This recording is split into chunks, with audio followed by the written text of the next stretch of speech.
சொல்லுங்க. இந்த கலெக்டர் ஐயாவை கையோட கூட்டி வாருங்க. நாங்கள் எல்லாம் புகையில கிடந்து இந்த நாத்தத்தில் கிடந்து ஒன்று மழை பெஞ்சிட்டு பூச்சி பிள்ளாமலாம் பிள்ளைய மேலே வந்து தீனை பிடிச்சா எங்களால் ஓடி சாடி பார்க்க வழி இல்லையா. அன்னைக்கு நாங்கள் பாடு விட்டுருந்துங்க ஆளுக்கள் ஐயா. யாரும் வசதி உள்ள ஆட்கள் கிடையாது. எங்கள் குடிசையை வந்து பாருங்க கலெக்டர் ஐயா, கண்டிப்பாக நீங்கள் வரணும். எங்கள் நிலவை நான் கண்ணீர் வடித்து சொல்கிறேன். கண்டிப்பாக நீங்கள் வந்து இந்த புகையும் இந்த குப்பையும் கொண்டு தான் வந்து பாருவாங்க ஐயா. ஐயா வணக்கம் கலெக்டர் ஐயா, எங்களுக்கு வணக்கம் ஐயா. கண்டா வர சொல்லுங்க. இந்த கலெக்டர் ஐயாவை கையோட கூட்டி வாருங்க.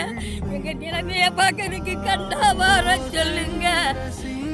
திருநெல்வேலி மாவட்டம் கோபாலசமுத்திரம் கிராமத்துல இருக்கிற வேலன்குளம் கோபாலசமுத்திரம் பேரூராட்சி நிர்வாகம் குப்பை கழிவுகளை அப்படின்னு சொல்லிட்டு ஒரு குற்றச்சாட்டு இருக்கு. இதனால கடுமையான சுற்றுச்சூழல் மாசுபாடு மற்றும் பொது சுகாதார பிரச்சனைகள் ஏற்பட்டுள்ளதா பொதுமக்கள் மற்றும் இயற்கை ஆர்வலர் குற்றம் சாட்டி இருக்காங்க. கர்ணன் படத்துல இந்த பாட்டிமாவை நம்ம பார்த்திருப்போம். கண்டா வர சொல்லுங்க, கலெக்டரை கையோட கூட்டி வாங்கன்னு கண்ணீரோட இந்த பாட்டி பாடுறாங்க. குப்பைகளை இங்க கொட்டவே கூடாது, மீறி கொட்டிக்கிட்டே இருக்காங்க. அந்த வீடியோல அந்த பாட்டிமா ஆதங்கத்தோட சொல்றாங்க.